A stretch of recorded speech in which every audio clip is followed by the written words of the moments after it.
Good morning everyone, कैसे हैं सब लोग भाई। चलिए बताइए एक बार, सब कुछ क्लियर है क्या? मैं दिखने लग गया हूँ। दुर्जेश ने लिखा कि दिख नहीं रहा था, तो दुर्जेश अभी मैंने वीडियो बंद कर रखा था। अब बताओ क्लियर है कि नहीं। बाबा बहुत बढ़िया, आवाज आने लगे मैसेज की कि सर क्लियर है, आवाज आ रही है बढ़िया सबको। बहुत शानदार, बहुत शानदार। बहुत सारे लोगों के मैसेज हैं, मैं सबके नाम नहीं पढ़ रहा हूँ, बाकी मैंने देख लिया कि भाई क्लियर हो चुका है, तो अपन क्लास कंटिन्यू कर सकते हैं। बढ़िया, शुरू करें भाई। अपनी शायरी से शुरुआत होती है क्लास की। क्या है आज की शायरी, देखते हैं। थोड़ी सी चाह, थोड़ा जुनून, थोड़ी शिद्दत ही सही। थोड़ी सी चाहत, थोड़ा जुनून, थोड़ी शिद्दत ही सही। चलो बेफिक्र कदम ताल, थोड़ी मुद्दत ही सही। कल एक स्टूडेंट का फोन आया मेरे पास। एक्चुअली क्या हो रहा है अभी, परसों के दिन जिस लोकेशन पर हमारी क्लास है वहां पर आंधी तूफान हुए, और पहले नाइट वाली जो मैथ्स की क्लास है वो बीच में रह गई। फिर दिनेश सर की क्लास नहीं हो पाई मॉर्निंग में, फिर मेरी नहीं हो पाई। तो फिर एक दो स्टूडेंट के मैसेज आए कि सर क्लास में बहुत डिले हो रहा है या गैप हो रहा है। तो कुछ स्टूडेंट ऐसे हैं जो बहुत ज्यादा पैनिक हो जाते हैं। भाई बहुत ज्यादा आपको पैनिक होने की जरूरत नहीं है, बहुत ज्यादा टेंशन लेने की जरूरत नहीं है, ठीक है। छोटे मोटे इशू रहते हैं। तो अब देखो, अपनी एक दिन में 4-4 लाइव क्लासेस चलती हैं, तो इतना ज्यादा कंटेंट अपन ने दे रखा है, तो कभी बीच में गैप होता है तो बहुत ज्यादा आपको टेंशन लेने की जरूरत नहीं है, ठीक है। और दूसरा एक चीज और है कि ऐसे स्टूडेंट जो बहुत ज्यादा पढ़ाई करते हैं उनके साथ एक बहुत बड़ी प्रॉब्लम है, और मैं तो इसको एक जहर मानता हूं भाई। ये जो ज्यादा पढ़ने वाले स्टूडेंट रहते हैं और बहुत अच्छी मेहनत करते हैं, उनके लिए एक बहुत बड़ा जहर होता है एंजाइटी। एंजाइटी इतनी बड़ी प्रॉब्लम क्रिएट करता है। कई बार मैंने ऐसा देखा है कि बहुत सारे स्टूडेंट ऐसे रहते हैं जो बहुत मेहनत करते हैं, अच्छी पढ़ाई करते हैं, लेकिन एग्जाम जैसे जैसे पास आता जाता है और उनका एंजाइटी लेवल जो होता है वो इतना बढ़ जाता है कि कई बार उनका जो पढ़ा हुआ होता है वो सब कुछ भूल जाता है। तो वो एंजाइटी आपको बिल्कुल नहीं रखना है। एंजाइटी जरा सी भी अगर हुई तो वो आपको जो पढ़ाई है उसकी वो तहस नहस कर देगी। एंजाइटी लेवल को बिल्कुल बेफिक्र होकर पढ़ना है आपको। जैसा भी देखो, अब अपने माइंड में आप दो कंपोनेंट बना लो, दो पार्ट बना लो कि भाई एक कुछ चीजें ऐसी हैं जो हमारे कंट्रोल में है, तो जो हमारे कंट्रोल में है उन पे अपन ज्यादा फोकस करेंगे। जो कंट्रोल में नहीं है उस पे छोड़ दो। आप ज्यादा मत सोचो, कभी क्लास भी नहीं हुई तो बहुत ज्यादा इतना ज्यादा हेडेक मत लिया करो। इससे पहले भी एक दो बार ऐसा हुआ है कि भाई क्लास नहीं हो पाई, और हमारी टीम ने जब मैसेज डाला कि टेक्निकल इशू की वजह से क्लास नहीं हो पा रही है, तो एक लड़की का मैसेज आया कि सर आपके टेक्निकल इशू चलते रहेंगे और हमारा टेक्निकल जो है वो छूट जाएगा। तो इतना क्यों पैनिक होते हो आप, मुझे समझ में नहीं आती। इतना ज्यादा बिल्कुल टेंशन नहीं लेना है, तो थोड़ा सा बेफिक्र होकर पढ़ाई किया करो। ज्यादा पैनिक मत हुआ करो, ज्यादा टेंशन और ज्यादा ये जो एंजाइटी होती है, ये एंजाइटी पढ़ाई के लिए बहुत खतरनाक होती है, ठीक है। तो एंजाइटी बिल्कुल नहीं रखना है। आज की शायरी यही कह रही है कि भाई थोड़ी सी चाह, थोड़ा जुनून, थोड़ी शिद्दत ही सही। चलो बेफिक्र कदम ताल, थोड़ी मुद्दत ही सही। जहन जला के जहां मिला तो क्या मिला हमको। जहन जला के जहां मिला तो क्या मिला हमको। जिंदगी राह है, कभी ताज कभी गुरबत ही सही। ये तो भाई अपनी जिंदगी जो है वो एक रास्ते की तरह है। इसमें कभी अपने को हार भी मिल जाएगी, कभी जीत भी मिलेगी, है ना।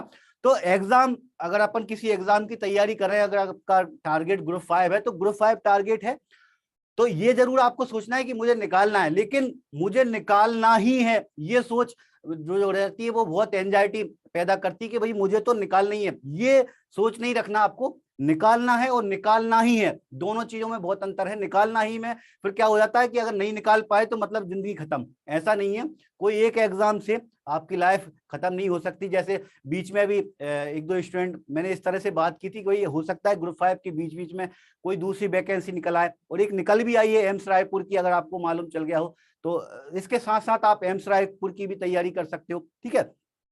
तो कहने का मतलब क्या है, कोई एक एग्जाम को टारगेट करके अपन पढ़ाई जरूर करते हैं, लेकिन आप पूरी जिंदगी यही समझ के चलो कि यही एग्जाम हमारा है, कि इसमें निकल गए तो हमारी लाइफ बन गई, अदरवाइज नहीं बनेगी। ऐसा कुछ नहीं है।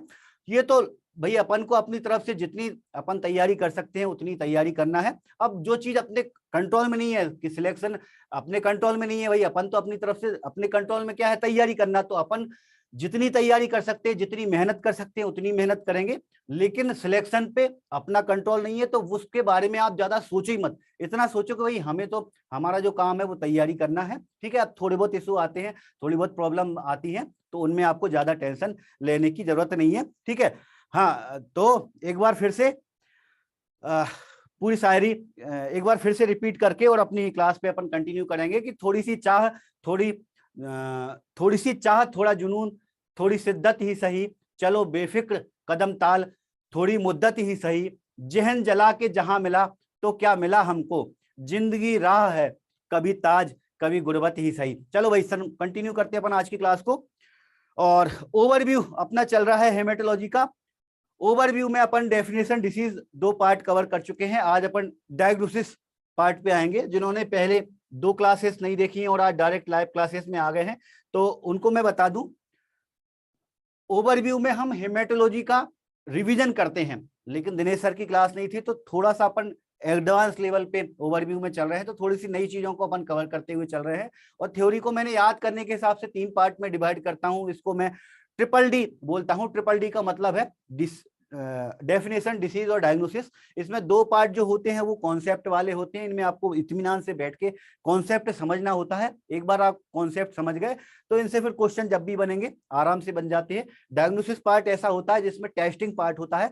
टेस्टिंग पार्ट में 2-3 चीजें काम करती हैं। एक तो प्रैक्टिकल नॉलेज बहुत इंपॉर्टेंट होता है। जिनको प्रैक्टिकल नॉलेज होता है, ऐसा देखा गया है, एग्जाम में जब क्वेश्चन आते हैं तो उनसे आराम से बन जाते हैं, ठीक है। उसमें फिर इसके अलावा कुछ पॉइंट ऐसे होते हैं जो मेमोराइज करने वाले भी होते हैं। जैसे अगर अपन देखें डायग्नोसिस में नॉर्मल रेंज, तो नॉर्मल रेंज में बहुत ज्यादा ऐसा समझने वाली चीज नहीं रहती। बीच में जो थोड़ा बहुत ऐसा रहता है, जरूर अपन थोड़ा बहुत गणित लगा भी सकते हैं, लेकिन वो आपको रटना है, मतलब रटना है, मेमोराइज करने वाली चीजें हैं। ज्यादातर आप देखोगे कि टेस्टिंग पार्ट में मेमोराइज करने वाली चीजें ही होती हैं। जैसे अपन आगे चलें तो ग्लास बियर एक ऐसा चीज है कि ग्लास बियर में अपन को रटना नहीं पड़ता। थोड़ा बहुत इमेज देख लो, थोड़ा बहुत उसके बारे में समझ लो तो चल जाता है। लेकिन सॉल्यूशन पे फिर अपन चलेंगे तो सॉल्यूशन भी एक ऐसी चीज है जिसके कंपोनेंट आपको समझना पड़ता है, उसकी क्या क्या इंग्रेडिएंट होते हैं, एक सॉल्यूशन जो बना है उसके अंदर कौन कौन से केमिकल हैं, तो उनको भी अपन को याद करना पड़ता है, मेमोराइज करना पड़ता है। तो उसमें भी थोड़ी बहुत अपनी गणित लग जाती है, समझने वाले कुछ पॉइंट लग जाते हैं, तो वो अपन आज की क्लास में डिस्कस करेंगे, ठीक है। इसके अलावा फिर टेस्टिंग पार्ट में अपना प्रोसीजर आ जाता है, प्रिंसिपल आ जाता है, कुछ कैलकुलेशन फार्मूला आ जाते हैं, ये सब हमारा टेस्टिंग पार्ट के अंदर आ जाता है। अब देखो, ये प्रोसीजर, प्रिंसिपल और कैलकुलेशन जो फार्मूला होते हैं, इनमें लॉजिकल क्वेश्चन बहुत बनते हैं।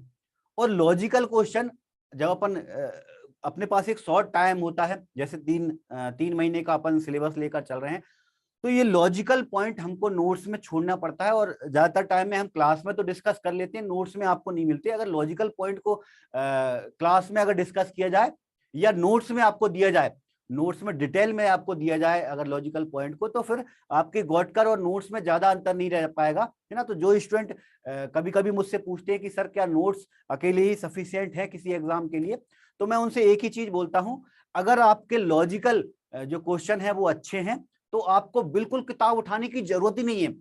जितने भी लॉजिकल पॉइंट है उनको छोड़कर जितने मेमोराइज करने वाले, जितने कॉन्सेप्ट वाली चीजें हैं, वो सब कुछ थ्योरी में, नोट्स में इंक्लूड किया गया है, लॉजिकल पॉइंट को छोड़ा गया है।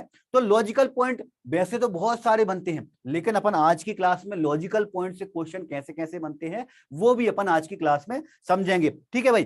तो अपन 1 बाय 1 पहले अपन सॉल्यूशन पे चलते हैं और सॉल्यूशन को 1 बाय 1 समझते हुए चलते हैं। और ज्यादातर इनमें मेमोराइज करना ही होता है, अपन थोड़ी बहुत जो चीजें हैं समझ सकते हैं वो देख लेंगे अपन। नॉर्मल रेंज का चार्ट बना के दे दिया है रूप सिंह, आप देखोगे तो आपको नोट्स में मिल जाएगा। नॉर्मल रेंज का ऑलरेडी मैं पहले ही दे चुका हूं, ठीक है। अमोल ने भी लिखा, तो अमोल और रूप सिंह बिल्कुल चार्ट बना के पहले ही दे दिए भाई, आप देखना नॉर्मल रेंज के आपको मिल जाएंगी वैल्यू, ठीक है। शिव सागर का मिला, सर मेरे से ज्यादा जरूरी ये ग्रुप 5 की तैयारी, क्योंकि मेरा अंतिम चांस है। बिल्कुल शिव सागर, देखो मैं फिर बोलूंगा, ज्यादातर स्टूडेंट का ये लास्ट चांस ही है। लास्ट चांस क्यों है, ये क्यों है लास्ट चांस? क्योंकि इस बार वैकेंसी, इसके बाद में कितनी वैकेंसी निकलेंगी कोई पक्का नहीं है। अभी चुनाव थे तो एक साथ 2-2 निकल आई, दिसंबर में भी एग्जाम हुआ, लेकिन उसके बावजूद अभी फिर से आ गई। तो दोबारा से ये कब निकलेगी कोई भरोसा नहीं है। तो बहुत सारे जो एमपी के स्टूडेंट हैं तो वो लगभग लास्ट चांस लेकर बैठे हैं, लेकिन मैं फिर बोलूंगा थोड़ा सा आप पेशेंस रखा करो, थोड़ा सा मतलब आपको घबराने की बिल्कुल जरूरत नहीं है। घबराने से कुछ काम नहीं होने वाला भाई, घबराने से क्या होता है अपनी पढ़ाई बहुत प्रॉब्लम में आती है, ठीक है, अच्छे से तैयारी नहीं हो पाती अपनी, ठीक है भाई। चलो तो आगे बात करते हैं अपन सॉल्यूशन अपने कौन कौन से हैं हेमेटोलॉजी में, वो अपन देखते हुए चलते हैं। बाकी ये एज लिमिट और एग्जाम के बारे में अपन बाद में डिस्कस करेंगे। ड्रपकिन सॉल्यूशन, पहला अपना ड्रपकिन सॉल्यूशन है, जितने भी सॉल्यूशन है अपने अपन 1 बाय 1 लेते हुए चलते हैं। ड्रपकिन सॉल्यूशन बड़ा इंपॉर्टेंट है अपने एग्जाम के लिए, तो अगर सॉल्यूशन से क्वेश्चन बनते हैं तो ड्रपकिन सॉल्यूशन में सबसे ज्यादा क्वेश्चन बनने के चांसेस होते हैं। हीमोग्लोबिन के लिए अपन ड्रपकिन सॉल्यूशन का यूज करते हैं, और इसमें जो कंटेंट होता है वो पोटेशियम साइनाइड होता है, पोटेशियम फेरिसाइनाइड होता है, पोटेशियम डाइहाइड्रोजन फॉस्फेट होता है और डिस्टिल वाटर होता है, ठीक है। ये 4 कंटेंट ड्रपकिन सॉल्यूशन के अंदर होते हैं। अब देखो जितने भी ये केमिकल्स हैं, जैसे पोटेशियम साइनाइड की बात करें तो पोटेशियम साइनाइड जो होता है वो 500 मिलीग्राम होता है। तो पहली चीज तो ये है कि जब भी हम सॉल्यूशन के कंटेंट याद करते हैं तो पहले आप सिर्फ इनके नाम इसके अंदर कौन कौन सी चीजें हैं इतना ही आप याद कर लो, तो इतना आपने मेरे ख्याल से सफिशिएंट होता है। एग्जाम में कभी भी ग्राम मिलीग्राम इतने इनसे क्वेश्चन नहीं बनते, ठीक है। सिर्फ आपको समझाने के लिए, क्लास में रखने के लिए मैंने यहाँ पर दे दिए हैं, है ना। और पिछली जो क्लास थी मैं हमेशा बोलता था कि प्रिंसिपल में ही ज्यादातर देखते हैं कि अपन प्रिंसिपल में ही इनके केमिकल के नाम आ जाते हैं, तो प्रिंसिपल से उनके नाम याद रख लो तो एक काम से दो चीजें हो जाती है अपनी। प्रिंसिपल याद करोगे तो केमिकल भी याद हो जाती है। तो कुछ स्टूडेंट को इसमें कंफ्यूजन होती है कि भाई सॉल्यूशन सर ने अलग से पढ़ाया नहीं है, तो मैंने फिर अपनी ओवरव्यू की क्लास में इसको इंक्लूड कर दिया। इनका कितने कितने ग्राम है, मिलीग्राम है, वो ज्यादा रटना मत आप, एग्जाम में कभी इस तरह से नहीं आते क्वेश्चन की पोटेशियम साइनाइड ड्रपकिन सॉल्यूशन में कितने मिलीग्राम में प्रेजेंट होता है। थोड़ा सा ध्यान जरूर रख लेना कि भाई साइनाइड जो होता है वो ज्यादा मात्रा में होता है, फेरिसाइनाइड जो होता है वो कम मात्रा में होता है ना। एक बार आप पढ़ लोगे तो कभी ऐसा अगर बहुत ज्यादा टिपिकल क्वेश्चन बना, बहुत ज्यादा हार्ड क्वेश्चन बना, क्योंकि लगभग 5 से 7% 10% जो होते हैं वो थोड़े बहुत ज्यादा हार्ड लेवल के क्वेश्चन होते हैं। स्क्रीनशॉट का ऑप्शन नहीं दे रखा है अपन ने विंध्याचली, क्यों जरूरत है आपको स्क्रीनशॉट की, मुझे समझ में नहीं आता। आपको रिकॉर्डेड क्लासेस मिल रही हैं, नोट्स मिल रहे हैं, तो स्क्रीनशॉट की क्या जरूरत है आपको, ठीक है। चलो पोटेशियम साइनाइड जो होता है वो 500 मिलीग्राम होता है, जबकि पोटेशियम फेरिसाइनाइड जो होता है तो 200 मिलीग्राम होता है। इसके अलावा पोटेशियम डाइहाइड्रोजन फॉस्फेट, अब देखो पोटेशियम डाइहाइड्रोजन फॉस्फेट जो होता है वो पीएच को मेंटेन करने के लिए होता है, और ये जो होता है वो 140 मिलीग्राम होगा। जितने भी जो हमारे सॉल्यूशन होते हैं मोस्टली ज्यादातर केसों में लगभग सारे जो सॉल्यूशन है उनको अपन डिस्टिल वाटर में डिसॉल्व करते हैं। कुछ सॉल्यूशन ऐसे जरूर हैं जो एल्कोहल, एसीटोन या ईथर में अपन ने डिसॉल्व करते हैं। लगभग 90% अपन मान के चलो 90% सॉल्यूशन ऐसे आएंगे जो डिस्टिल वाटर में ही डिसॉल्व होंगे। तो 2 चीजें आप फोकस करोगे, पोटेशियम डाइहाइड्रोजन फॉस्फेट, ये सिर्फ पीएच को मेंटेन करने के लिए है, इसमें रिएक्शन का कोई रोल नहीं है। डिस्टिल वाटर जो है वो हमारा सॉल्वेंट है, तो सॉल्वेंट है, तो ये 2 चीजें जो हैं वो रिएक्शन में कोई ज्यादा यूज नहीं हो रही हैं। एग्जाम में क्वेश्चन बनेंगे तो साइनाइड और फेरिनाइड, साइनाइड इनसे ही क्वेश्चन बनेंगे। तो कहने का मतलब क्या है भाई, जब अपन सॉल्यूशन की कंपोजिशन पढ़ रहे हैं तो सॉल्यूशन की कंपोजिशन में जो मेन इंग्रेडिएंट है वो आपके लिए ज्यादा इंपॉर्टेंट है। तो कई बार आप पूरे के पूरे कंपोनेंट भी याद ना करो और आप जो मेन चीज है उस पर अगर फोकस कर लोगे तो इतना भी आपके लिए सफिशिएंट होता है। क्योंकि भाई अपन जब अपने पास एक टाइम की लिमिट होती है तो अपन को चीजों को सॉर्ट करना होता है कि हम कम से कम टाइम में कितने ज्यादा से ज्यादा कवर करें, जहां से क्वेश्चन बनते हैं। तो सॉल्यूशन को मैंने जो छोड़ रखा था तो उसका रीजन यही था कि प्रिंसिपल में जब अपन पढ़ रहे थे कि ड्रपकिन सॉल्यूशन में होता क्या है, हीमोग्लोबिन साइनाइड के साथ ये करता है वो करता है, ठीक है। तो उसमें फिर जो केमिकल है उसका नाम आ जाता है, लेकिन अपन यहाँ से कंपोजिशन भी पढ़ सकते हैं। तो कंपोजिशन में पोटेशियम साइनाइड और पोटेशियम फेरिसाइनाइड 2 चीजों पे आपको फोकस करना है। ड्रपकिन सॉल्यूशन के अंदर 2 चीजें इंक्लूड होती हैं, ठीक है। और हीमोग्लोबिन जब अपन साइनोमेथ्नोग्लोबिन से लगाते हैं तो इन दोनों से ही केमिकल रिएक्शन चलती है, ठीक है। आगे चलते हैं अपन भाई। अब देखो जब सॉल्यूशन बनेगा तो इनका एक पीएच भी होगा, सबके सॉल्यूशन का पीएच भी अलग अलग होता है। एग्जाम में कभी सॉल्यूशन के पीएच नहीं आते, उनको आपको बिल्कुल ज्यादा रटने की जरूरत नहीं है कि ये से ड्रपकिन सॉल्यूशन का पीएच इतना होता है, इसका पीएच। अब इतना ज्यादा कंटेंट आप पढ़ोगे तो पॉसिबल नहीं है, दिमाग में कितनी चीजें बिठाओगे, जो जो मेन है चीजें हैं उन पे ही अपन फोकस करेंगे। अपना जो कोर्स चल रहा है वो बिल्कुल एग्जाम को टारगेट लेके चल रहा है, तो कुछ स्टूडेंट बोलते हैं भी सर कुछ चीजें छूट रही हैं, तो जो चीजें छूट रही हैं वो एक्चुअली एग्जाम के लिए ज्यादा इंपॉर्टेंट नहीं है, तो पीएच पे आप ज्यादा फोकस मत करना। आगे अपन चलते हैं, अगला अपना सॉल्यूशन है RBC diluting fluid. Diluting fluid RBC के लिए अलग है, डब्ल्यूबीसी के लिए अलग है, प्लेटलेट के लिए अलग है, इओसिनोफिल के लिए अलग है ना। इनके अपन ने नाम भी पढ़े हैं, इनके नाम के साथ साथ अगर अपन इसकी कंपोजिशन में चलो, जैसे अपन ने आरबीसी के लिए हेम्स फ्लूइड पढ़ा था, ठीक है, तो वो अपन ने जो पढ़े थे वो नाम आपको अलग याद रखना है। लेकिन अब अपन अगर आरबीसी डायल्यूटिंग फ्लूइड की कंपोजिशन पढ़ेंगे तो इसमें एक दो चीजें अपने लिए इंपोर्टेंट है, एक है सोडियम साइट्रेट और दूसरा है फॉर्मेल्डिहाइड, ठीक है। और जितने भी जो आरबीसी डायल्यूटिंग फ्लूइड है उनमें ये दो चीजों की कंपोजिशन है। अब इसमें दो चीजों में कुछ और थोड़ा बहुत और ऐड कर दिया तो नया फ्लूइड बन जाता है, दो नए नाम से एक सॉल्यूशन बन जाता है। और जितने भी जो सॉल्यूशन के अपन ने नाम पढ़े हैं, जैसे हैम पढ़ा या डुंगर्स फलते हैं अपन, या हिकल इस तरह से पढ़ते हैं, तो ये जो फ्लूइड के जो नाम होते हैं वो एक्चुअली साइंटिस्ट के नाम पे होते हैं। जिस साइंटिस्ट ने, जैसे डुंगर फ्लूइड की बात की अपन ने, तो डुंगर नाम का कोई साइंटिस्ट होगा, उसने सॉल्यूशन की एक कंपोजिशन बनाई तो उसने अपने नाम पे उस सॉल्यूशन का नाम डुंगर रख दिया, है ना। तो इनके जो नाम होते हैं वो उनके साइंटिस्ट के नाम पे होते हैं, उनका कंपोजिशन से कोई ज्यादा लेना देना होता नहीं है। अब देखो जैसे इसकी बात करें तो इसको अगर अपन ने इसको नाम दो तो इसको नाम अपन इससे एक ऐसा भी दे सकते हैं कि फॉर्मल, फॉर्मल का मतलब फॉर्मेल्डिहाइड, और दूसरा साइट्रेट, तो इसको अपन शॉर्ट फॉर्म में फॉर्मल साइट्रेट भी कह सकते हैं। आरबीसी डायल्यूटिंग फ्लूइड के लिए जितने भी फ्लूइड होते हैं वो फॉर्मल साइट्रेट के बने हुए होते हैं, ठीक है। सोडियम साइट्रेट जो डायल्यूटिंग फ्लूइड में होगा वो 3 ग्राम में होगा, फॉर्मेल्डिहाइड जो होता है वो 1 ml में होता है। अब देखो फॉर्मेल्डिहाइड जो होता है वो एक फिक्सेटिव होता है। आप लोगों ने दिनेश सर की क्लास अटेंड की होगी तो उसमें आपने देखा होगा फिक्सेटिव जो उन्होंने पढ़ा है। हिस्टोपैथोलॉजी में सबसे ज्यादा जो यूज होता है फिक्सेटिव, फॉर्मेल्डिहाइड ही यूज होता है। तो फॉर्मेल्डिहाइड क्या होता है, सेल्स को प्रिजर्व कर देता है, फिक्स कर देता है। तो आरबीसी डायल्यूटिंग फ्लूइड में फॉर्मेल्डिहाइड जो होगा वो फिक्स करने का काम करेगा, ठीक है। हाँ रूप सिंह, देखो जो डेसी हो गए हैं, ग्रोअर हो गए हैं, इनमें अलग अलग कंपोजिशन आपको पढ़ने की जरूरत नहीं है। एग्जाम में जैसे कभी क्वेश्चन आता है तो फिर इस तरह से आता है कि आरबीसी डायल्यूटिंग फ्लूइड में कौन सा कंटेंट होता है, तो दो चीजें मेन होती है इसमें, एक साइट्रेट होता है और दूसरा फॉर्मेल्डिहाइड होता है। अब सबके अलग अलग आप देखोगे तो बहुत कम कंफ्यूजन होगी, एग्जाम में इतना डीप आता भी नहीं है।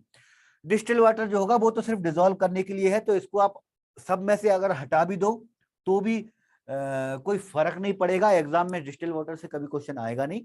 जिनमें कोई अलग से सॉल्वेंट होता है जैसे एसीटोन या ईथर हो गया, तब जरूर वो अपने लिए मेन इंपोर्टेंट हो जाता है। जहां जहां पर ये डिस्टिल वाटर है यहाँ पर मैंने डाल इसलिए दिया है ताकि मैं आपको समझा सकूं, है ना। लेकिन इस पे आपको याद नहीं करना है। ड्रपकिल सॉल्यूशन में सिर्फ दो चीजें याद कर लो, साइनाइड और फेरिसाइनाइड। आरबीसी डायल्यूटिंग फ्लूइड में दो चीजें याद कर लो, साइट्रेट और फॉर्मेल्डिहाइड, ठीक है भाई। शॉर्ट करना है आपको, मतलब थ्योरी को जितना शॉर्ट करोगे उतना आपको याद करने में इजी होगा, उतना ही आपको समझने में भी इजी होगा। आगे चलें अपन डब्ल्यूबीसी डायल्यूटिंग फ्लूइड पे। डब्ल्यूबीसी डायल्यूटिंग फ्लूइड में जो होता है वो एसिटिक एसिड होता है। देखो दो चीजें इसमें होती हैं, एक तो एसिटिक एसिड होता है, दूसरा जेनसन वॉयलेट होता है। दोनों का पर्पस क्या है, आप पर्पस पे भी अगर फोकस करोगे ना तो बहुत कुछ चीजें आपको समझ में आएंगी। एसिटिक एसिड जो होता है वो आरबीसी को तोड़ने का काम करेगा, आरबीसी को लाइस करने का काम करेगा। क्योंकि जब अपन डब्ल्यूबीसी को काउंट करते हैं और डब्ल्यूबीसी की जब काउंटिंग करेंगे हीमोसाइटोमेट्री के थ्रू, तो आरबीसी अगर हुई तो फिर डब्ल्यूबीसी की काउंटिंग करना अपने लिए बहुत मुश्किल हो जाएगा, ठीक है। तो ये बहुत जरूरी है कि अपन सबसे पहले आरबीसी को हटाएं, वो जो अपना ब्लड है उसमें से अपन आरबीसी को हटाना अपने लिए इंपॉर्टेंट होता है। तो आरबीसी को जो लाइस करता है वो एसिटिक एसिड उसको लाइस करता है, ठीक है। दूसरा होता है जेनसन वॉयलेट। जेनसन वॉयलेट जो होता है वो डब्ल्यूबीसी को थोड़ा सा स्टेन कर देता है। स्टेन करने से क्या होगा, वो डब्ल्यूबीसी जो होंगी वो थोड़ी सी हाईलाइट हो जाती है ना, अगर मैंने शायद आरबीसी बोल दिया गलती से। एसिटिक एसिड आरबीसी को तोड़ेगा, जेनसन वॉयलेट जो होता है वो डब्ल्यूबीसी को हल्का सा स्टेन कर देता है, ठीक है। हाँ डिस्टिल वाटर, हाँ बहुत बढ़िया। ये भी देखो मैंने छोड़ दिया था, ये राजेंद्र ने इंक्लूड कर दिया। फॉर्मेल्डिहाइड की बात कर रहा था, वो फिक्स करता है। और साइट्रेट जो होता है वो एंटीकोगुलेंट होता है, तो उसमें ज्यादा कुछ होता नहीं है आरबीसी डायल्यूटिंग फ्लूइड में।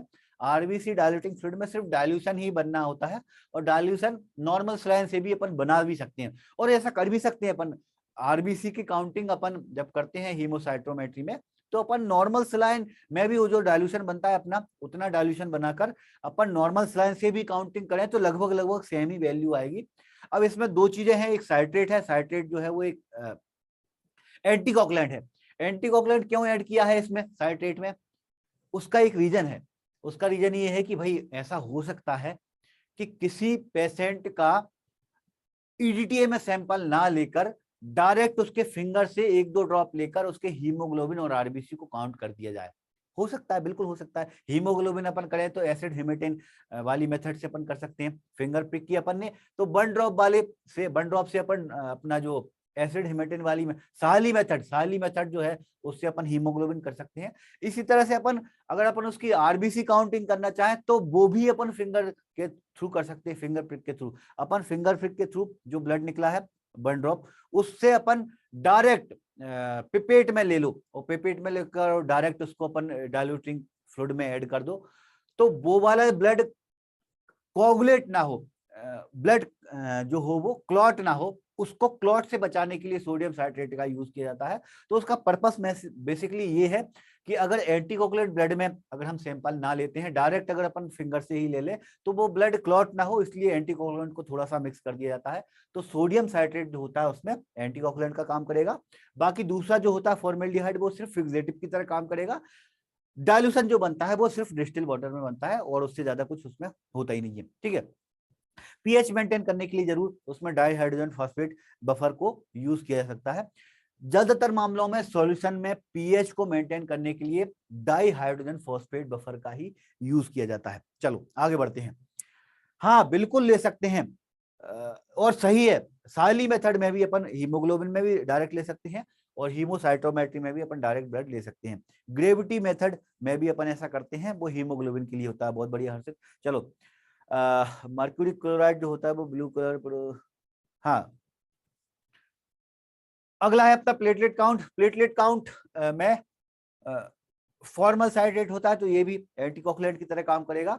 दूसरा होता है अमोनियम ऑक्सलेट। दो चीजें होती हैं इसमें प्लेटलेट काउंट में, ठीक है। तो अमोनियम ऑक्सलेट जो होगा वो आरबीसी को तोड़ने का काम करेगा। आगे बढ़ते हैं अपन। ये थे अपने डाइल्यूटिंग फ्लूइड। डाइल्यूटिंग फ्लूइड में इसकी ये जो मेन कंपोजिशन है ये आपको याद रखना है। आगे अपन बढ़ेंगे सॉल्यूशन में, तो स्टेन पे चलते हैं। स्टेन में अपन वन बाई वन एक एक स्टेन को लेते हुए चलते हैं। जो भी अपने स्टेनिंग सॉल्यूशन है वो अपन देखते हुए चलेंगे। पहला है अपना लिस्मेन स्टेन। लिस्मेन स्टेन में दो सॉल्यूशन होते हैं, पहला होता है सॉल्यूशन 1, दूसरा होता है 2। और 2 वाला कोई अलग नहीं है, वो सिर्फ बफर सॉल्यूशन है। एक्चुअली इसमें बफर उसी में ना ऐड करके अलग कर दिया जाता है। बाकी अपन देखेंगे ज्यादातर सॉल्यूशन ऐसे होते हैं जिनमें बफर को मेंटेन करने के लिए डाई हाइड्रोजन फॉस्फेट जो होता है यही ज्यादातर सॉल्यूशन में बफर को मेंटेन करता है, पीएच को मेंटेन करता है, एक तरह से बफर सॉल्यूशन का काम करेगा। तो लिस्मेन स्टेन जो होती है इसमें बफर उसी में मिक्स नहीं किया जाता, उसको अलग से कर दिया जाता है। तो इसके फिर दो सॉल्यूशन बन गए, एक वन जो मेन है इसका सॉल्यूशन स्टेनिंग सॉल्यूशन, दूसरा है इसका बफर सॉल्यूशन, है ना। तो बफर सॉल्यूशन पे आप ना भी फोकस करो चल जाएगा, बाकी ध्यान रखना है आपको। सॉल्यूशन 1 में क्या क्या होता है भाई, मैथिलीन ब्लू होता है, सोडियम कार्बोनेट होता है, इओसिन होता है और मैथिल एल्कोहल होता है। 4 चीजें होंगी इसमें। अब देखो आप लिस्मेन स्टेन जो होती है इसको अपन पॉलीक्रोमेटिक स्टेन भी बोलते हैं। इसमें एक साथ दो दो कलर हैं। दो दो कलर के से एक ब्लू वाला कलर है।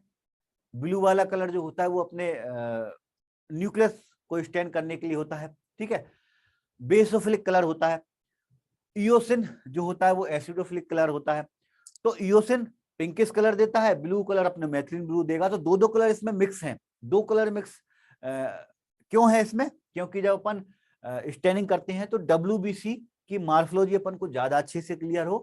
तो वो मार्फोलॉजी क्लियर कैसे होगी, जब जो उसके अलग अलग पार्ट, जैसे अपन ग्रेन्यूल्स की बात करें वो थोड़े से अलग कलर में हो, उसका न्यूक्लियस थोड़े से अलग कलर में हो, साइटोप्लाज्म अलग कलर से हो। अगर सारे के सारे एक ही कलर में हो गए, सारे ब्लू कलर में हो गए, तो फिर अपन को मालूम कैसे चलेगा कि न्यूक्लियस कौन सा है इसमें और ग्रेन्यूल्स इसमें कितने प्रेजेंट हैं, ठीक है। तो दो कलर इसमें मिक्स होते हैं बेसिकली, एक ब्लू दूसरा पिंक कलर। तो ब्लू वाला जो होता है वो मैथिलिन ब्लू से बनता है, और पिंक वाला, पिंक रेडिश जो बनता है वो ईएसुन से बनता है। बाकी सोडियम कार्बोनेट होता है इसमें, और मैथिल अल्कोहल होता है। ये जो होते हैं वो उनके पीएच को मेंटेन करते हैं, थोड़ा सा हल्का सा एल्कलाइन सॉल्यूशन बनाते हैं। लेकिन जब अपन बफर सॉल्यूशन ऐड करते हैं तो बफर सॉल्यूशन उनके पीएच को मेंटेन कर देता है। ठीक है, तो 4 लिस्बन सॉल्यूशन में आपको 4 इंग्रेडिएंट का फोकस करना है, याद रखना है। मैथिलिन ब्लू, सोडियम कार्बोनेट, यूसिन और मैथिल अल्कोहल कितने कितने मात्रा में प्रेजेंट है मैं एक बार डिस्कस कर लेता हूं, बहुत ज्यादा रटने की जरूरत नहीं है। मैथिलिन ब्लू जो होता है वो 1 ग्राम प्रेजेंट होगा। बाकी के जो सोडियम कार्बोनेट, यूसिन और मैथिल अल्कोहल होते हैं, ये तीनों जो होते हैं वो 100 ml में प्रेजेंट होते हैं। ठीक है, बाकी बफर सॉल्यूशन तो सिर्फ डाइहाइड्रोजन फॉस्फेट होता है वाटर में, इसमें आपको ज्यादा और कुछ समझ नहीं है। हाँ, एसिड और बेस दोनों को ही अपन इकट्ठा कर देते हैं लिस्बन के अंदर, और ये डिफरेंशियल करने का काम करता है। बढ़िया, ओवरव्यू के पीडीएफ, हाँ देखो मनु का एक मैसेज है कि ओवरव्यू का पीडीएफ भेज दो, तो कुछ स्टूडेंट के मैसेज आए थे टीम के पास मेरे पास कि सर ओवरव्यू के पीडीएफ भी आप कोशिश करना कि हिंदी में हो जाए, तो मैं इनको हिंदी में कन्वर्ट कर देता हूँ आज शाम तक, क्योंकि डेफिनेशन इंपोर्टेंट है जो अपन ने पढ़ी है कल और परसों की क्लास में, 2 दिन की क्लास में अपन ने जो चीजें पढ़ी हैं वो बड़ी इंपोर्टेंट है। तो उनको मैं थोड़ा और हिंदी में कन्वर्ट करके मैं आपको कल तक सारे जो नोट्स हैं उनको अपलोड करा दूंगा। ठीक है भाई, चलो तो थोड़ा सा और पैसेज कर लेना आप, ओवरव्यू के नोट्स आपको कल मिल जाएंगे, आज मैं उसकी, देखो कुमार ने लिखा इंग्लिश में ही दे दीजिए, तो इंग्लिश देखो कुछ स्टूडेंट के लिए इंग्लिश सफिशिएंट होती है, वो पढ़ लेते हैं, लेकिन ज्यादातर स्टूडेंट ऐसे हैं जिनको इंग्लिश में बड़ी प्रॉब्लम होती है, तो दोनों में ही करके मैं थोड़ा सा वेट कर लो आप, शाम तक, या शाम तक नहीं मैं दोपहर तक ही, जितना जल्दी हो सकता है दोपहर तक मैं अपलोड कर दूंगा। ठीक है, चलो लिस्टमैन के बाद में आगे बढ़ते हैं अपन जिम्सा। जिम्सा स्टेन में भी 2 सॉल्यूशन होते हैं भाई, और दूसरे सॉल्यूशन पे आपको फोकस करना ही नहीं है, क्योंकि दूसरा सॉल्यूशन जो है वो भी बफर सॉल्यूशन है। ठीक, तो पहले ही सॉल्यूशन पे अपन फोकस करेंगे। पहले सॉल्यूशन में एजर 2 यूसिन होता है, एजर 2 एक यूसिन के साथ, दूसरा यूसिन के अलावा, फिर ग्लिसरॉल होता है और मैथिल अल्कोहल होता है। 4 चीजें जिम्सा स्टेन के अंदर प्रेजेंट होंगी, है ना। एजर 3 ग्राम में प्रेजेंट होगा, एजर 2 जो होता है वो 0.8 ग्राम में, ग्लिसरॉल जो होगा वो 200 ml में प्रेजेंट होता है, और मैथिल अल्कोहल 300 ml, है ना। ये 4 इंग्रेडिएंट आपको याद रखना है, मेमोराइज ही करना है, ज्यादा समझने वाली कोई चीजें नहीं है। ठीक है, अब इसमें भी एजर 1 और एजर 2 जो है वो अलग अलग कलर के हैं, पॉलीक्रोमेटिक स्टेन बनाने के लिए यूसिन पिंकिश कलर का होगा, एजर 2 जो होगा वो ब्लू कलर का होगा।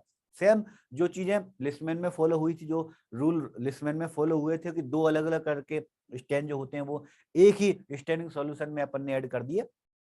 ठीक है, तो एजर 2 ब्लू कलर, यूसिन जो होगा वो पिंकिश कलर में।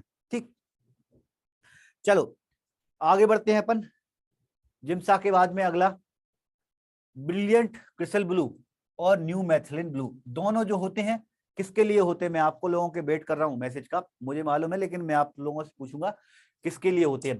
पहला ब्रिलियंट क्रिस्टल ब्लू, दूसरा होता है न्यू मैथिलिन ब्लू, है ना। इनकी कंपोजिशन पे देखते हैं, बहुत बढ़िया, देखो बहुत शानदार, बहुत शानदार, बढ़िया। मैं बीच बीच में ऐसे 1-2 क्वेश्चन पूछते रहूंगा। रेटिकुलोसाइट के लिए होते हैं, बहुत बढ़िया, मैंने नोट्स में आपको मिल जाएगा ये रेटिकुलोसाइट, मुझे मालूम भी था। रेटिकुलोसाइट के लिए होते हैं brilliant crystal blue, short form में अपन इसको BCB भी बोलते हैं, B, C और B। ठीक है, दूसरा होता है मैथिलिन ब्लू, न्यू मैथिलिन ब्लू भी अपन इसको बोल सकते हैं। बढ़िया, ब्रिलियंट क्रिस्टल ब्लू में अब देखो इनमें आप फोकस करोगे, जरा ध्यान से देखना, कंपोजिशन में इनका याद करने वाली कोई चीज ही नहीं है। क्यों? क्योंकि ब्रिलियंट क्रिस्टल ब्लू में जो मेन है वो है ब्रिलियंट क्रिस्टल ब्लू, मेन चीज स्टेनिंग सॉल्यूशन, और मैथिलिन ब्लू में मैथिलिन ब्लू है। बाकी की जो 2 चीजें हैं, कौन सी 2 चीजें, पहली है 3% सोडियम साइट्रेट, तो ये एक एंटीकोगुलेंट है, और दूसरा है 0.9% सोडियम क्लोराइड, ये जो है वो एक सोडियम क्लोराइड पीएच को मेंटेन करने के लिए है। ठीक है, दोनों के जो काम है वो इस तरह से हैं। मेन जो स्टेनिंग सॉल्यूशन है वो है ब्रिलियंट क्रिस्टल ब्लू। ठीक है, ये सिर्फ 1 ग्राम में प्रेजेंट होता है, चाहे अपन BCB की बात करें तब भी 1 ग्राम है, और यहाँ पर भी 1 ग्राम है। कंपोजिशन में बहुत ज्यादा अंतर नहीं है, BCB में 1 ग्राम BCB और मैथिलीन ब्लू में 1 ग्राम मैथिलीन ब्लू प्रेजेंट होता है।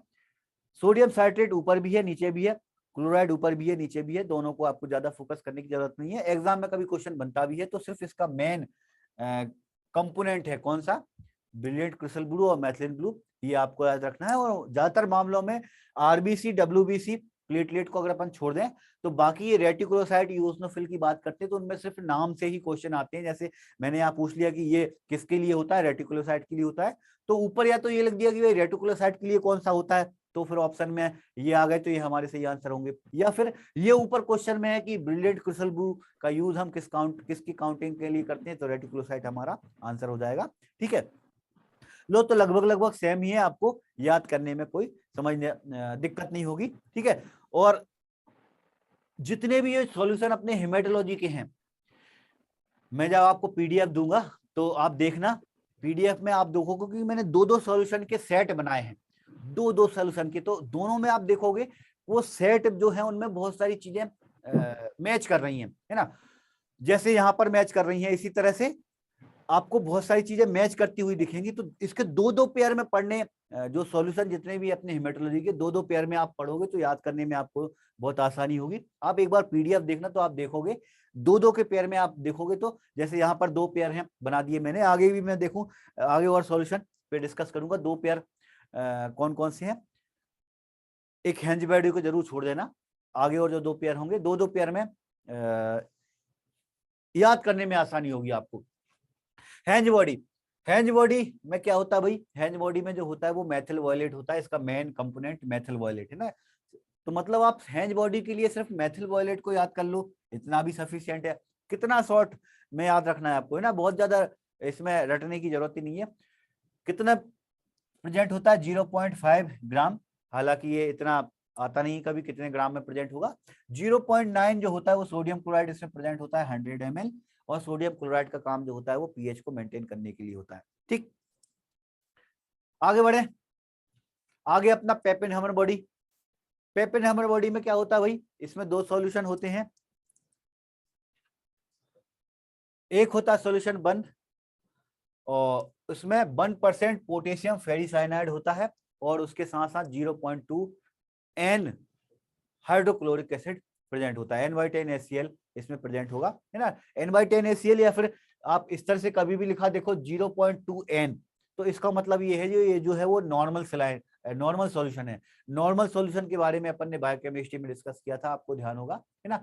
तो इसमें 1% पोटेशियम फेरिसाइनाइड प्रेजेंट होता है अपनी पेपेनहाइमर बॉडी में। अब आप ध्यान रखना भाई, पेपेनहाइमर बॉडी अपन करते किस के लिए है, हीमोग्लोबिन में जब अपने प्रेसिपिटेट थे पेपेनहाइमर बॉडी क्या होती है आपको मालूम होगा, है ना। तो इसमें हीमोग्लोबिन वाला कंपोनेंट अपन ने देखा भाई, अपन ने थोड़ी देर पहले अपन हीमोग्लोबिन के लिए जब ड्रपकिन सॉल्यूशन पढ़ रहे थे वहां पर भी पोटेशियम फेरिसाइनाइड आया, है ना। तो पेपेनहाइमर बॉडी में भी पोटेशियम फेरिसाइनाइड प्रेजेंट होता है। ठीक है, लेकिन जो पेपेनहाइमर बॉडी है उनको स्टेनिंग करने के लिए इसमें सेफ्रेनिन और यूसिन को अलग से ऐड कर दिया जाता है। तो सॉल्यूशन 1 वाला अपना है वो फेरिसाइनाइड है, 2 वाला जो होता है वो सेफ्रेनिन और यूसिन होता है। कितने मात्रा में, 0.1% एक्वस मात्रा में प्रेजेंट होता है ना, 0.1% एक्वस सेफ्रेनिन और यूसिन का अपन पेपेनहाइमर बॉडी के लिए यूज करते हैं। आगे बढ़ते हैं अपन, सिकल सेल, ये तो बड़ा इंपॉर्टेंट है, एग्जाम में 2-3 बार पूछा जा चुका। सिकल सेल के लिए हम जो सॉल्यूशन यूज करते हैं वो 2% सोडियम मेटाबाई सल्फेट यूज करते हैं, इसका जरूर ध्यान रखना आप एग्जाम के लिए। ड्रपकिन सॉल्यूशन और सिकल सेल और यूसनल फल वाले जो सॉल्यूशन हैं ये बड़े इंपॉर्टेंट हैं, इनकी कंपोजिशन एग्जाम में आती है। बाकी समझने के लिए ज्यादा कुछ है नहीं सॉल्यूशन में, कंपोनेंट में समझने के लिए सिर्फ इतना ही है कि मेन जो कंपोनेंट है उस पर आप फोकस कर लो, उतना आपके लिए इनफ रहता है।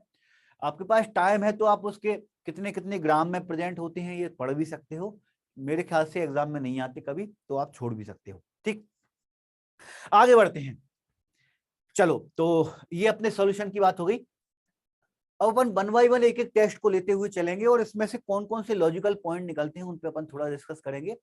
फिर मैं एक बात बोलूंगा कि लॉजिकल पॉइंट इतने सारे बनते हैं, अगर उन पे बनाने बैठो तो जो नोट्स हैं वो इतने बड़े नोट्स हो जाएंगे। अभी आपको जो नोट्स मिल रहे हैं करीब 400-450 पेज में पूरी थ्योरी कवर हो जाती है, और उनको अगर बैठो तो 1640 पेज की बुक है अपनी गौट कर, तो लगभग 1000 से लेकर 1200 पेज बन जाएंगे अगर लॉजिकल पॉइंट को भी कवर करें। भले ही कितना शॉर्ट कर दो आप, लॉजिकल पॉइंट को कवर करेंगे तो बहुत लेंदी नोट्स हो जाते हैं।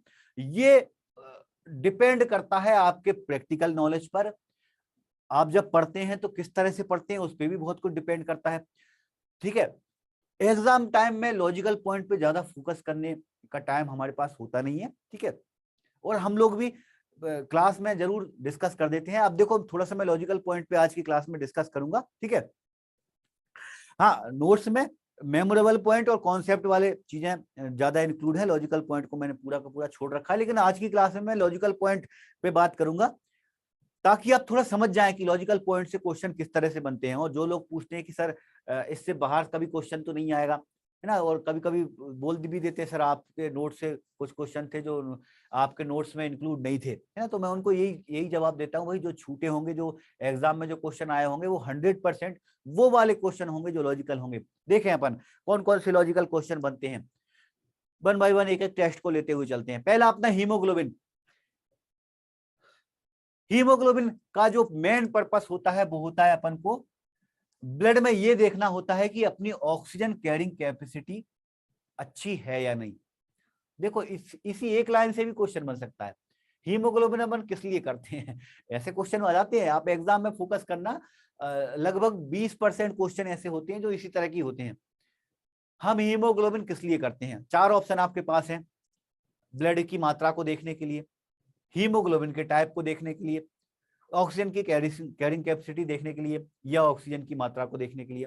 तो उसमें मेन क्या है, अपन को तो ये देखना होता है भाई हीमोग्लोबिन के थ्रू कि जो पेशेंट है उसमें ऑक्सीजन अच्छे से सर्कुलेट हो रही है नहीं हो रही है। अगर उसका हीमोग्लोबिन कम हुआ इसका मतलब उसकी ऑक्सीजन की कैरिंग कैपेसिटी कम है। ठीक है, अगर उसका हीमोग्लोबिन बहुत ज्यादा हुआ तो भी दिक्कत है। अगर हीमोग्लोबिन बहुत ज्यादा हुआ तो वो बहुत ज्यादा ऑक्सीजन और कार्बन डाइऑक्साइड को कैरी करने की कोशिश करेगा, है ना, बाकी जो सेल्स है उनके लिए स्पेस कम मिलेगा। हीमोग्लोबिन का जो मेन पर्पस होता है करने का वो यही होता है कि अपन उसमें पेशेंट में ऑक्सीजन की कैरिंग कैपेसिटी देखते हैं। देखो आप किसी में अगर हीमोग्लोबिन है भी अच्छी मात्रा में प्रेजेंट लेकिन नॉर्मल नहीं है, एबनॉर्मल है, जैसे हीमोग्लोबिन में अपन ने वेरिएंट पढ़े हैं, डेरिवेटिव पढ़े हैं, डेरिवेटिव के अलावा एबनॉर्मल हीमोग्लोबिन भी अपन ने पढ़े हैं। तो किसी में अगर एबनॉर्मल हीमोग्लोबिन है तो भले ही उसमें हीमोग्लोबिन अच्छा है तो भी वो कोई काम का नहीं है। हीमोग्लोबिन में अपन ने डेरिवेटिव भी पढ़े हैं, जैसे किसी में अगर हीमोग्लोबिन अच्छा है लेकिन उसमें सल्फे हीमोग्लोबिन है, मैथमोग्लोबिन प्रेजेंट है ना, तो वो फिर किसी काम का नहीं है। अपना मेन जो काम होता है वो ऑक्सीजन कैरिंग कैपेसिटी देखने को होता है। तो ऑक्सीजन कैरिंग कैपेसिटी अपन हीमोग्लोबिन में देखते हैं। आगे देखें अपन हीमोग्लोबिन जब अपन साली मेथड से करते हैं, जो पिपेट होता है उसमें अपन जो ब्लड लेते हैं वो 20 माइक्रोलीटर ब्लड लेते हैं। 20 माइक्रोलीटर को अपन इस तरह से भी लिख सकते हैं 0.02 ml, दोनों बात एक ही है। 20 माइक्रोलीटर बिल दो या फिर अपन उसको ml में कन्वर्ट करेंगे तो वो 0.02 ml हो जाएगा, या फिर अपन उसको 20 क्यूबिक mm भी बोल सकते हैं। आप देखो एग्जाम में कई बार बहुत कंफ्यूजन करते हैं ये, अपन को 20 माइक्रोलीटर याद है, एग्जाम में क्वेश्चन बना तो 0.02 ml कर दिया, उसमें आप कंफ्यूज हो गए, या फिर 20 क्यूबिक mm लिख दिया। तो साली आपने लगाया है, प्रैक्टिस भी किया है, लेकिन 20 माइक्रोलीटर आपको याद है, लेकिन एग्जाम में अगर 0.02 ml आ गया तो आप कंफ्यूज हो सकते हो, है ना। तो माइक्रो पिपेट के थ्रू जब अपन लेते हैं तो वो अपन 20 माइक्रोलीटर ब्लड लेते हैं, इससे इस तरह से क्वेश्चन बन सकते हैं। और आगे देखें आप, हीमोग्लोबिन पिपेट जो होता है इसको हमको ड्राई करना होता है एसीटोन या फिर एल्कोहल के थ्रू। जब भी अपन यूज करेंगे तो सबसे पहले अपन इसको ड्राई करेंगे। ये क्या मैटर है भाई, देखो साली से जब अपन हीमोग्लोबिन करते हैं तो किसी एक पेशेंट का तो हीमोग्लोबिन करना नहीं भाई, अपन के पास मान लो 20 सैंपल हैं तो लगातार अपन को एक के बाद एक को दूसरे को अपन को हीमोग्लोबिन करना है।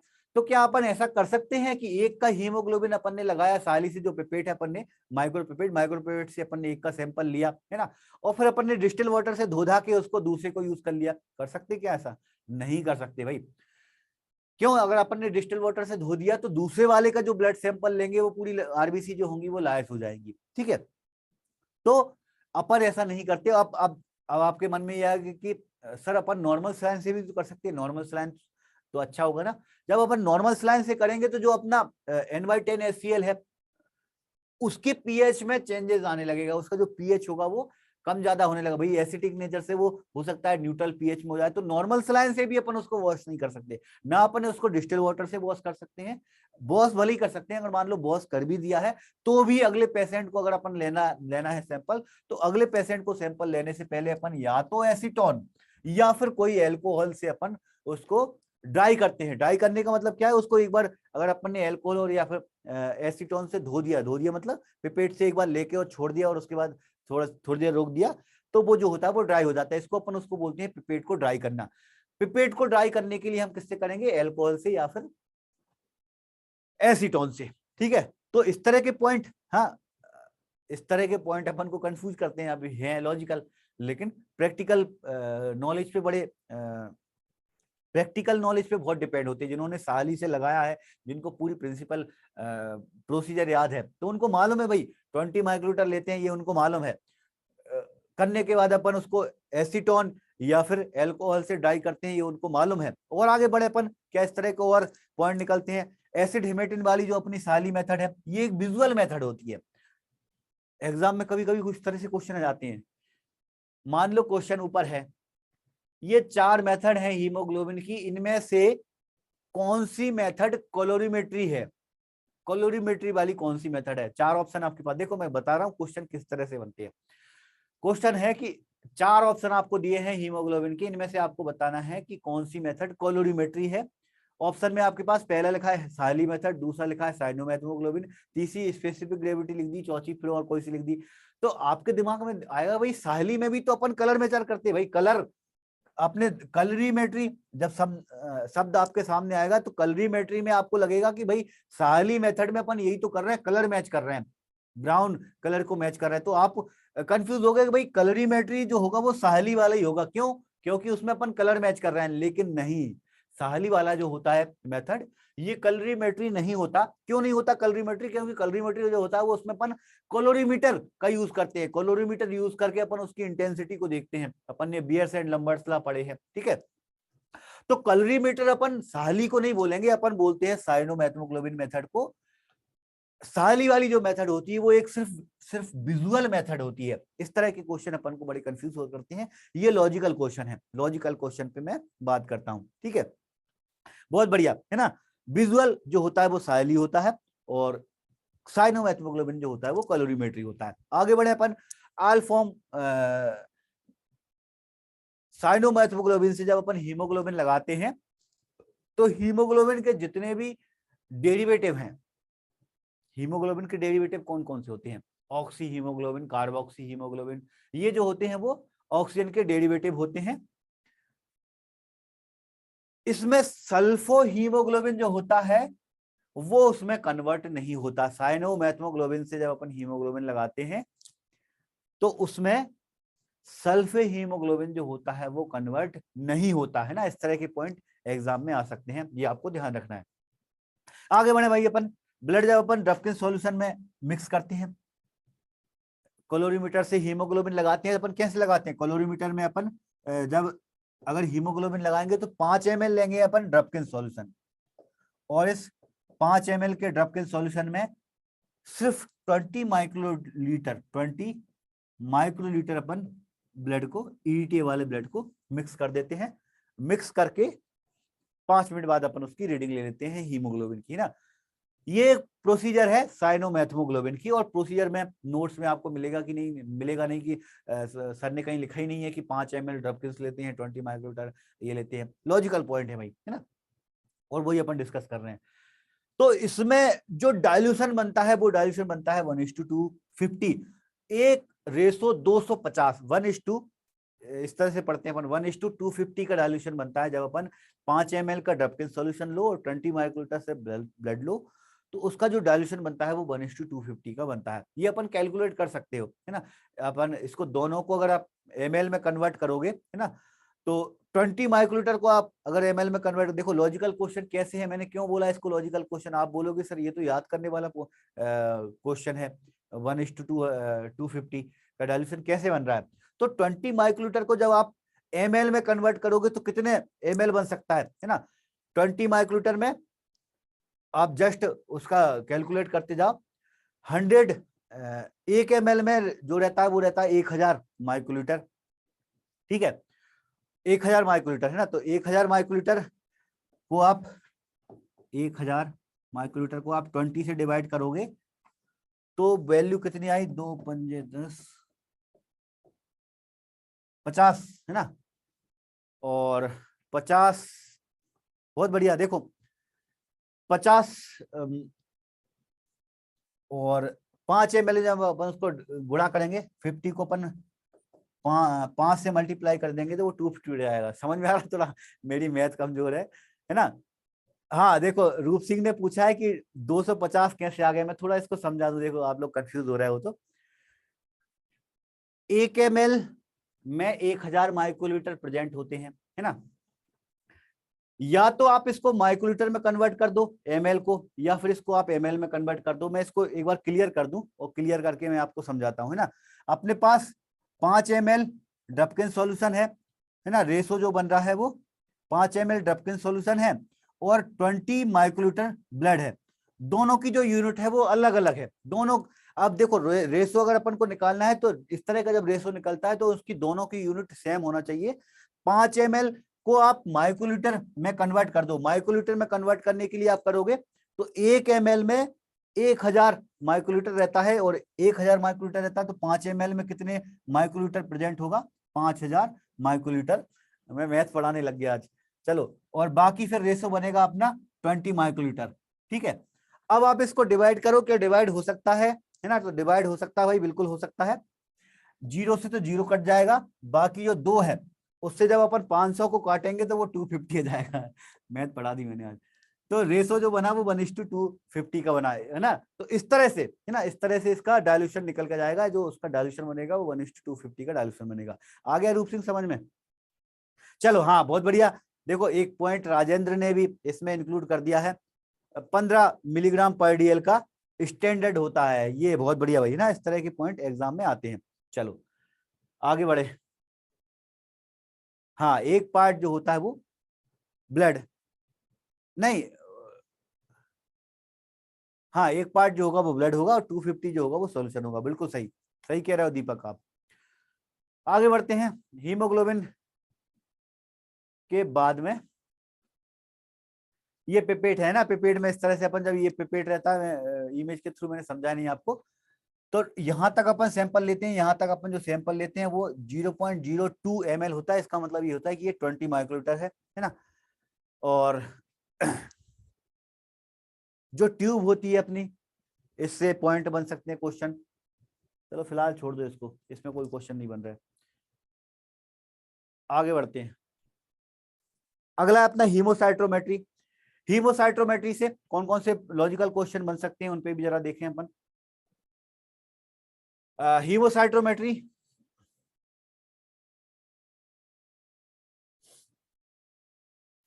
वन क्यूबिक जो होता है, 1 क्यूबिक मिलीमीटर, वो 1 माइक्रोलीटर के बराबर होता है ना। 1 क्यूबिक मिलीमीटर जो होता है वो 1 माइक्रोलीटर के बराबर होता है। और आरबीसी पिपेट में जो डायल्यूशन बनता है वो डब्ल्यूबीसी के पिपेट के कंपैरिजन में 10 गुना ज्यादा होता है। दोनों का अगर अपन कंपैरिजन करें, आरबीसी पिपेट का और डब्ल्यूबीसी पिपेट का, तो उन दोनों के कंपैरिजन में आरबीसी में जो डायल्यूशन बनता है वो 10 गुना ज्यादा होता है। 10 गुना ज्यादा कैसे भाई, अपन ने पढ़ा था कि आरबीसी के लिए जो बनता है वो 1:200 का बनता है, डब्ल्यूबीसी के लिए जो बनता है वो 1:20 का बनता है। तो दोनों का कंपैरिजन करो आप, कितना हो रहा है, 20 गुना। 10 करेंगे तो आप 200 निकल आएगा, तो 10 गुना ज्यादा होता है अपने आरबीसी में। जब भी अपन काउंटिंग चैम्बर को फिल करते हैं तो अपन को शुरुआत में 3 से 4 जो ड्रॉप रहती है उनको अपन को डिस्कार्ड करना पड़ता है। क्यों डिस्कार्ड करते हैं, क्योंकि इतने में सिर्फ और सिर्फ डायल्यूटिंग फ्लूइड ही प्रेजेंट होता है, उसमें ब्लड प्रेजेंट नहीं होता है ना। इस तरह से क्वेश्चन एग्जाम में भी आ सकते हैं। अब मैं कुछ कुछ मेन पॉइंट को लेते हुए चल रहा हूं। अब लॉजिकल पॉइंट से क्वेश्चन कहां से बने इसका तो कोई भरोसा ही नहीं है, कहां से उठा ले वो क्वेश्चन। ये तो एग्जामिनर पे डिपेंड करता है कि वो कई बार मतलब ऊपर डेफिनेशन को छोड़कर प्रोसीजर में कहां से क्वेश्चन बन जाए ये कोई भरोसा नहीं है। कुछ कुछ मेन पॉइंट को अपन कवर करते हुए चल रहे हैं। एक जब अपन पिपेट से लेते हैं हीमोसाइटोमेट्री ब्लड सेल काउंट करने के लिए, तो पिपेट में एक पिपेट होता है यूनोपेट। कभी आप लोगों ने नाम सुना हो यूनोपेट? आप देखोगे गॉडकर या ओची की बुक में आपको यूनोपेट मिल जाएगा। यूनोपेट क्या होता है, मैं थोड़ा सा आपको इमेज के थ्रू दिखा दूं, है ना। ये तो अपने हीमोसाइटोमेट्री में जो नॉर्मल वाले अपने पिपेट होते हैं, इनको अपन थॉमा पिपेट बोलते हैं, है ना। आरबीसी और आरबीसी डायल्यूशन करने के लिए या डब्ल्यूबीसी के लिए इस तरह के जो पिपेट होते हैं, इनको अपन थॉमा पिपेट बोलते हैं।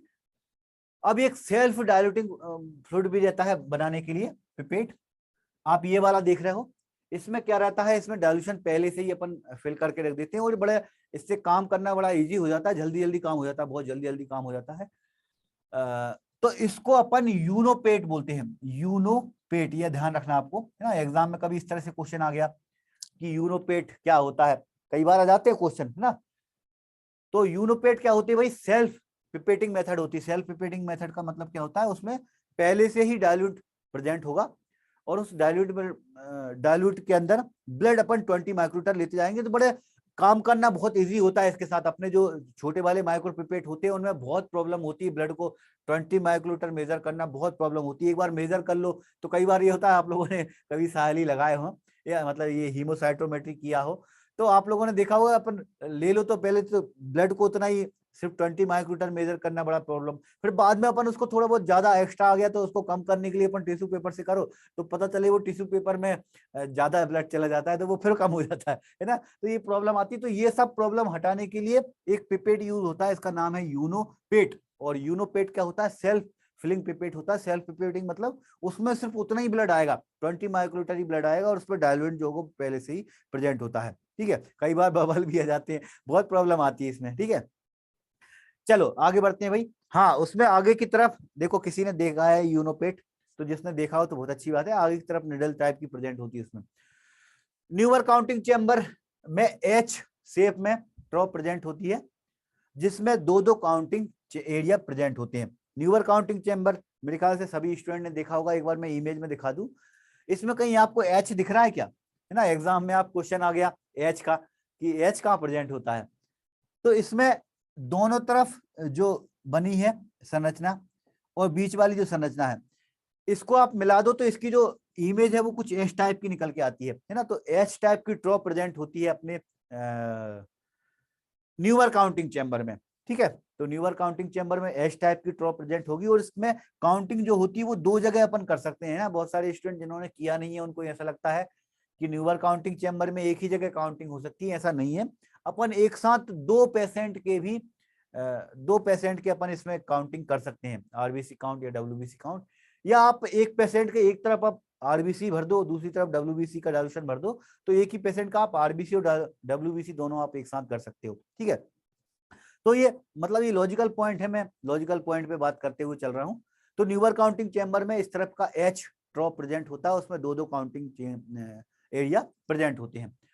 और जब भी अपन इसको काउंटिंग करेंगे तो काउंटिंग करने के बाद जब अपन इसको माइक्रोस्कोप में देखते हैं तो माइक्रोस्कोप में न्यूटन रिंग बनती है। आपने ये न्यूटन रिंग सुना है क्या किसी ने? न्यूटन रिंग बनती है, इसका मतलब क्या है न्यूटन रिंग?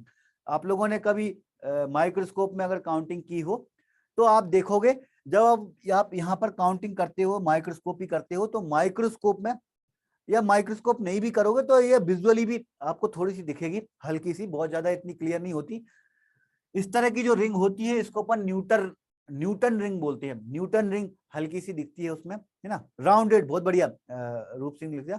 राउंडेड जो रिंग होती है इसको अपन न्यूटन रिंग बोलते हैं। तो न्यूटन रिंग में बीच की वाला जो एरिया था कुछ इस तरह से अपन को इस तरह से रिंग दिखेगी, इसको अपन न्यूटन रिंग बोलते हैं। ठीक, हाँ, इमेज शेखर, ये है इमेज, कुछ इस तरह की इमेज जैसे आप करोगे तो हल्का सा इस तरह की रिंग दिखती है। हालांकि इसमें बहुत ज्यादा लाइट दिख रहा है, मैं आपको समझाने के लिए मैंने हाईलाइट वाली इमेज उठा ली, लेकिन आप वाकई में एक्चुअल में करते हो तो इतनी हाईलाइट नहीं दिखती। यहाँ पर एकदम येलो कलर की दिख रही है आपको, ये सिर्फ समझाने के लिए मैंने आपको यहाँ पर डाल दी।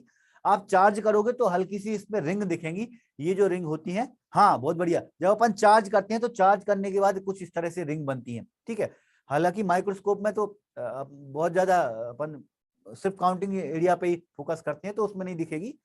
नॉर्मली विजुअली तरीके से अपन देखेंगे तो उसमें इस तरह की रिंग दिखती है, इसको अपन न्यूटन रिंग कहते हैं। ठीक, तो इस तरह के जो पॉइंट होते हैं वो जनरली क्या होते हैं, अपने छूट जाते हैं और एग्जाम में जब क्वेश्चन आते हैं तो अपन को बड़ा कंफ्यूज करते हैं। ठीक, आगे बढ़ते हैं भाई।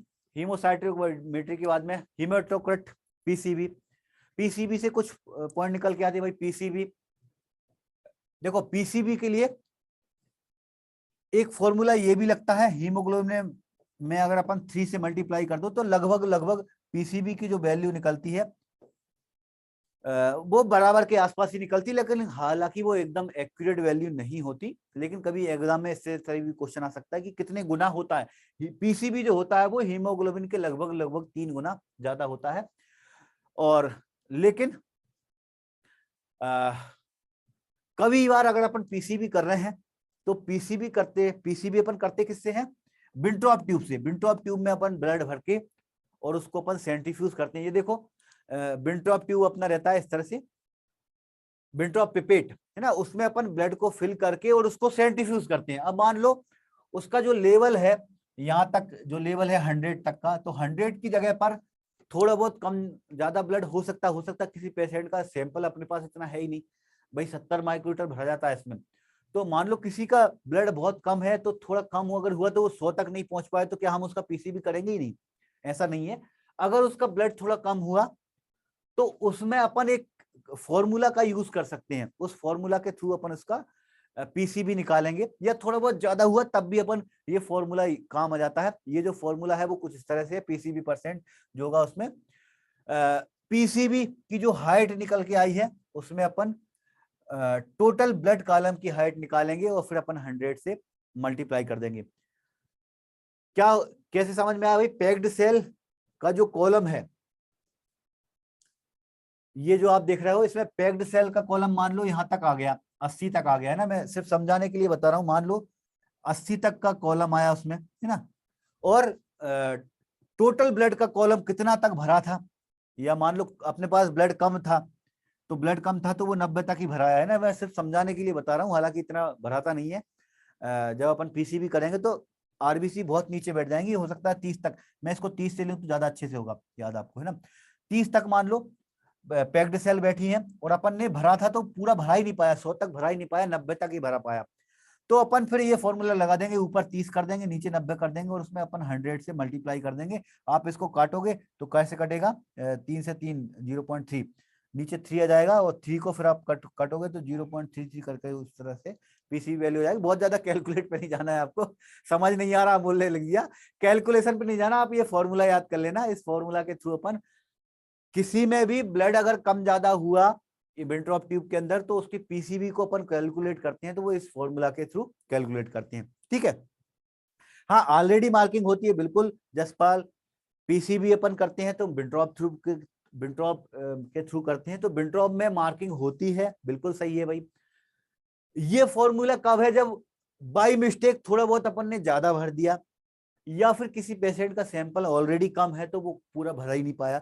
तो अगर ब्लड 100 तक, बिल्कुल एकदम एक्यूरेट 100 तक नहीं है, थोड़ा बहुत ऊपर ज्यादा है, तो उसको कैलकुलेट अपन इस तरह से करते हैं, इस फॉर्मूला के थ्रू अपन कैलकुलेट करते हैं, ये आपको याद रखना है। ठीक है, दूसरी मेथड होती है अपनी माइक्रो हेमेटोक्रिट वाली मेथड। माइक्रो हेमेटोक्रिट मेथड में जो डाइल्यूशन बनता है वो 1:1000 डाइल्यूशन बनता है। सॉरी, डाइल्यूशन बनता नहीं, उसमें अपन हेपेरिन, माइक्रो हेमेटोक्रिट वाली जो मेथड होती है उसमें कैपिलरी ट्यूब का यूज करते हैं। और कैपिलरी ट्यूब में हेपेरिन ऑलरेडी पहले से ही होता है उसमें, और हेपेरिन जो होता है वो पहले उसका डाइल्यूशन बनाते हैं 1:1000 का, और उसको ड्राई करते हैं। मतलब माइक्रो हेमेटोक्रिट मेथड में जो कैपिलरी यूज होती है, उस कैपिलरी में ड्राई हेपेरिन यूज करते हैं अपन, है ना। तो ड्राई हेपेरिन मतलब ध्यान रखना है आपको, अपन ने जैसे पढ़ा नहीं है ना। तो माइक्रो हेमेटोक्रिट वाली मेथड में ड्राई हेपेरिन जो होता है वो यूज होता है ना।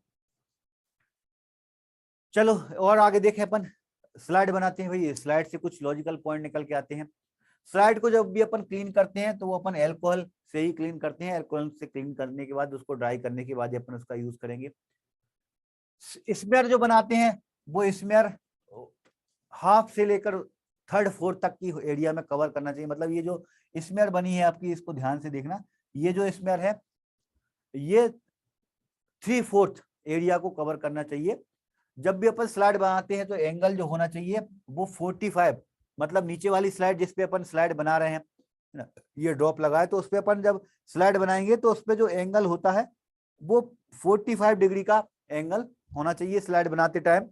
इसमें लगभग 3 से 4 सेंटीमीटर की लंबी होना चाहिए और टंग शेप में होना चाहिए, जीभ के आकार, अपने जो टंग होती है उसके आकार की होना चाहिए। बहुत बढ़िया।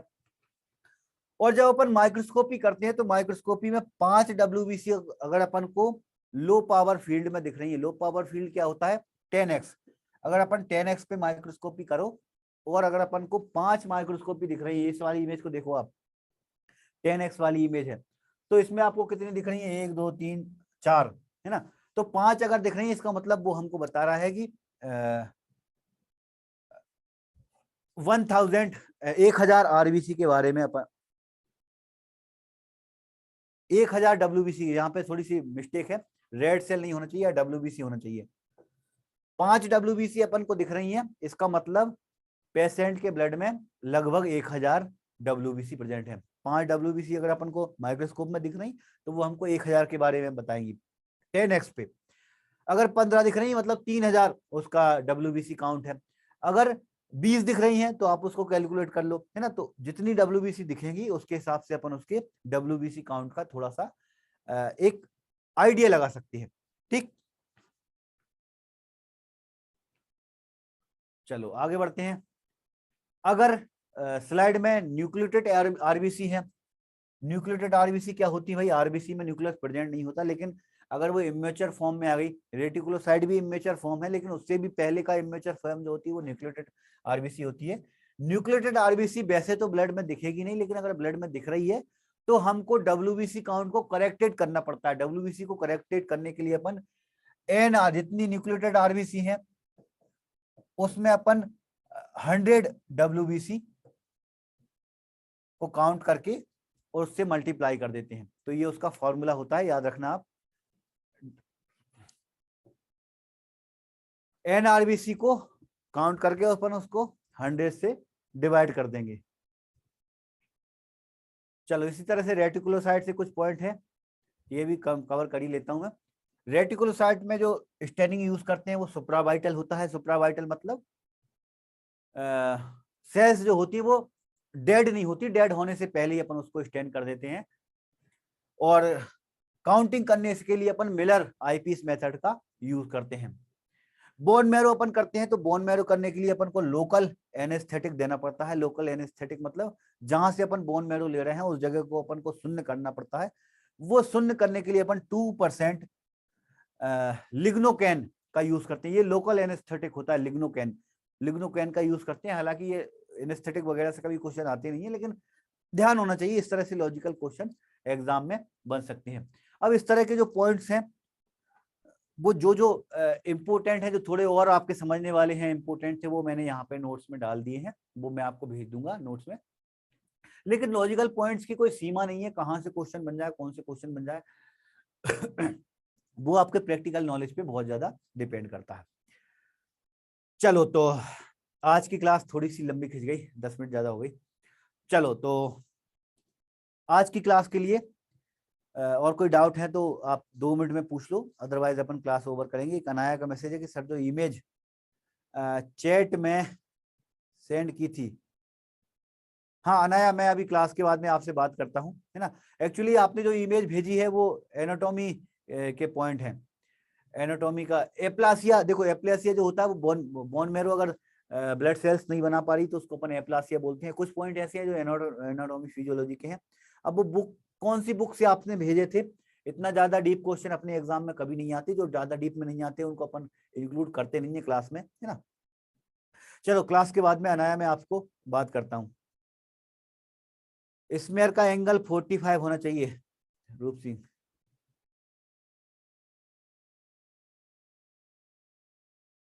पीडीएफ मिलने लगेगी जितेंद्र, कल साहब आपको जितनी भी पीडीएफ है वो सब मिल जाएंगी, ठीक है, टेंशन मत करो। शेखर ने बोला 5 WBC 1000 कैसे हुआ शेखर, 10x पे देखते हैं भाई अपन उसको। 10x मतलब बहुत आपको WBC पास पास में दिखेंगी।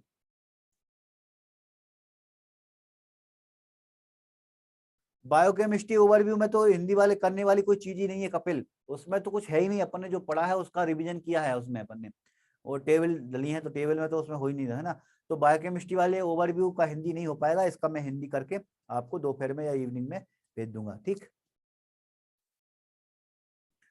देखो क्लास का टाइम चेंज नहीं हो सकता, लेकिन सबका फिक्स टाइम जरूर करने का सोचा है मैंने, मंडे से सबका एक फिक्स टाइम कर देंगे।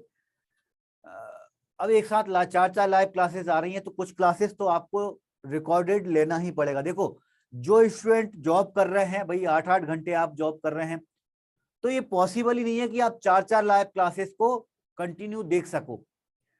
तो अगर आप जॉब कर रहे हैं तो कुछ क्लास तो आपको रिकॉर्डेड देखना ही पड़ेगा, है ना। अब हम लोग जितना मैनेज कर सकते थे उतना मैनेज कर रहे हैं। बाकी एक चीज जरूर है कि क्लास के टाइमिंग में थोड़ा सा डिले कुछ कुछ क्लासों में हो रहा है, तो उस पर जरूर मैं फोकस करूंगा। जितनी भी क्लासेस हैं उनको एक एग्जैक्ट टाइम पर कर दिया जाएगा। तो एग्जैक्ट टाइम मतलब यानी मेरी एक क्लास अगर 9 बजे है तो वो 5 मिनट के अंदर अंदर क्लास स्टार्ट हो ही जाएगी, 9:05 के अंदर वो क्लास स्टार्ट ही हो ही जाएगी। शाम को जो क्लास है या दोपहर की जो क्लास है, सबका एक फिक्स टाइम कर देंगे अपन, ताकि आपकी टाइम में ज्यादा वेस्ट ना हो टाइम आपका। बाकी टाइम का जो शेड्यूल है उसमें चेंजेस करना बहुत पॉसिबल नहीं होता। चलो हाँ, तो मेरा और दिनेश सर का मैं फिक्स करके एक बार कल आपको मैसेज में डाल दूंगा, ठीक है। दीपक पहले से पीडीएफ कोई भी नहीं है, वो तो देखो पहले रिसर्च होती है, रिसर्च होने के बाद फिर पीडीएफ तैयार होते हैं। महेश गुप्ता जो सर पढ़ा रहे हैं वो एक्चुअली पुराने बैच में भी पढ़ा रहे थे जीएसजी के। पुराने बैच में हम लोगों ने एमपी को ज्यादा कवर किया था। अब फिर दोबारा से रिसर्च की गई, तो रिसर्च करने के बाद देखा गया कि भाई पटवारी के या जो भी एग्जाम अब हो रहे हैं उनमें एमपी जीके पे ज्यादा फोकस नहीं हो रहा। इससे पहले के देखो जो व्यापम का एग्जाम होता है इसमें एक कंपनी लेती है, कंपनी के थ्रू होते हैं। तो वो पहले जो कंपनी थी वो चेंज हो चुकी है, अब दूसरी कंपनी आ गई, और वो कंपनी जो है वो शायद यूपी की है, तो वो एमपी जी पे ज्यादा फोकस नहीं कर रही। तो पुराना वाला जो नोट्स हैं वो एमपी जीके वाले नोट्स हैं। तो अब जो नोट्स बन रहे हैं वो भारत वाले इंडिया जीके पे बन रहे हैं। तो आप एकदम पहले से आपको नोट्स प्रोवाइड करना पॉसिबल नहीं है, लेकिन मैं कोशिश करूंगा, ये हम लोगों की बिल्कुल कोशिश रहेगी कि जैसे जैसे क्लास चलती जा रही है उसके साथ साथ में आपको नोट्स मिलते जाएं, और लगातार बन भी रहे हैं नोट्स। जीके जीएस पे आप बहुत ज्यादा अभी लोड मत पालो। पहले हमारी प्लानिंग ये थी कि पहले हम मतलब इस महीने तो स्टार्ट करने का हमने सोचा नहीं था, नेक्स्ट मंथ स्टार्ट करने का सोचा था एग्जैक्ट। तो फिलहाल आप सिर्फ क्लास अटेंड करते जाओ, नोट्स जैसे जैसे बनते जाएंगे मैं आप लोगों को देते जाऊंगा, ठीक है। चलो वर्षा मॉर्निंग में 6 बजे रख सकते हैं, लेकिन मॉर्निंग 6 बजे एक तो स्टूडेंट नहीं आते, दूसरी चीज ये है कि मैं नाइट ड्यूटी, देखो मेरे साथ दिक्कत ये है कि मैं एक डिस्ट्रिक्ट हॉस्पिटल में जॉब करता हूँ। अब डिस्ट्रिक्ट हॉस्पिटल में ड्यूटी फिक्स नहीं रहती, कभी मॉर्निंग कभी इवनिंग और नाइट, इस तरह से रोटेट होती रहती है ड्यूटी। तो अगर फिक्स टाइम कोई ड्यूटी लेना हो तो एक नाइट ड्यूटी एक ऐसी ड्यूटी है जिसमें फिक्स टाइम की ड्यूटी मिल जाती है, बाकी की ड्यूटी रहती है मॉर्निंग, जैसे अपन लेना चाहो कि इवनिंग फिक्स ले लो या मॉर्निंग फिक्स ले लो, तो वो फिर मिलती नहीं है। तो नाइट ड्यूटी में करूंगा तो फिर वो 9 बजे की ड्यूटी, 9 बजे की ही क्लास हो पाएगी। तो फिलहाल अब मेरी क्लास जो है वो 9 बजे ही चला करेगी डेली, ठीक है। बाकी देखो जो लोग नहीं ले पाते हो वो रिकॉर्डेड देख लिया करो, इतना लोड मत पाला करो भाई, मैंने आज की शायरी में आपको बोला बहुत टेंशन मत लिया करो आप लोग। लाइव और रिकॉर्डेड में बहुत ज्यादा अंतर है नहीं, बस इतना ही अंतर है कि जो आप लोग जो है वो एक मैसेज कर सकते हैं, तो मैसेज में आपको कोई डाउट है तो उसके लिए अपन ने ऑप्शन दे रखा है। आप कम्युनिटी पे पोस्ट करोगे तो उसको मैं नेक्स्ट क्लास में इंक्लूड कर दूंगा, तो उसमें फिर बहुत ज्यादा टेंशन लेने की जरूरत ही नहीं है ना। तो जो आपके डाउट है आप कम्युनिटी पे पोस्ट कर दिया करो, ठीक है भाई। चलो तो फिलहाल आज के लिए बस इतना ही भाई, बहुत अपन अब आगे बातें जो है वो अपन कल करेंगे। कल संडे है तो कल तो आपको क्लास का ऑफ रहेगा, मंडे के दिन अपन क्लास कंटिन्यू करेंगे। तब तक के लिए मुझे अब इजाजत दें, जय हिंद।